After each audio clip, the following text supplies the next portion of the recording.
Does your property qualify for a laneway suite?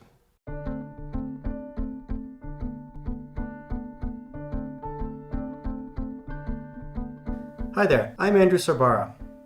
Since Toronto's laneway suite bylaws were enacted in 2018, we've seen this new type of housing pop up in neighborhoods across the city. Every property presents its own unique challenges and opportunities in meeting the requirements of the new bylaw. As we complete more and more projects, we're recognizing that there are key factors to consider before contemplating building a laneway suite of your own. The form of a laneway suite is dictated by the size and shape of the property. They can be as small as a few hundred square feet or as large as a 4-bedroom house depending on how large your backyard is. But there are also other factors to be aware of. Providing emergency service access to the laneway suite is critical to the safety of its occupants. Firefighters, police, and EMS need unrestricted access to respond to emergencies.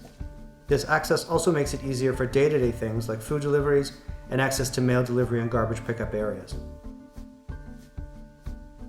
To accommodate this, a 1-meter wide path of travel must be provided through your side yard with a maximum travel distance of 45 meters from the curb. If the path crosses your property line, there is a simple City of Toronto endorsed process to create an agreement with your neighbor so that you can share the space. The travel distance can also be provided through the laneway, as long as you are not more than 45 meters from the end of the lane.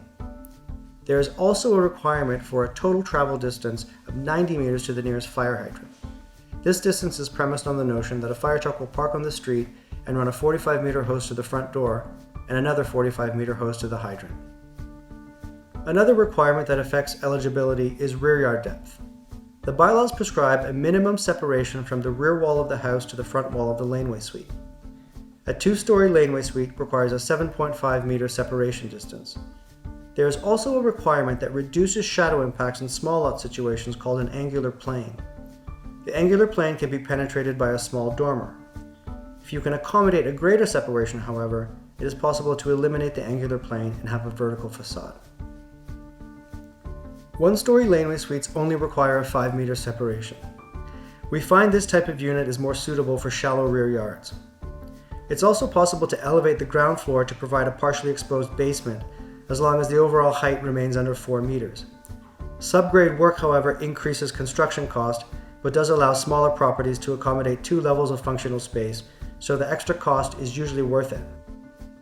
Although there is no minimum rear yard depth prescribed by the zoning bylaws, the smallest rear yard that can functionally accommodate a laneway suite is 12.5 meters for 2 stories or 10 meters for 1 story. The final factor that can limit eligibility is trees. Large mature trees are critical to the health and vibrancy of our low-rise neighborhoods, and so there are strict protections in place.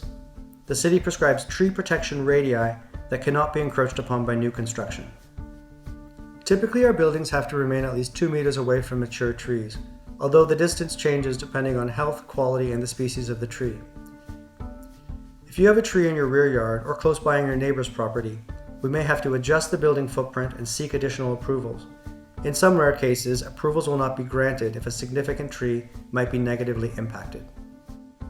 Every property presents its own challenges and opportunities in meeting the requirements of the laneway suite bylaws. At Lanescape, we offer a free property review to understand your property's eligibility and what size of laneway suite you can build. Email your address to info@lanescape.ca for your free property assessment.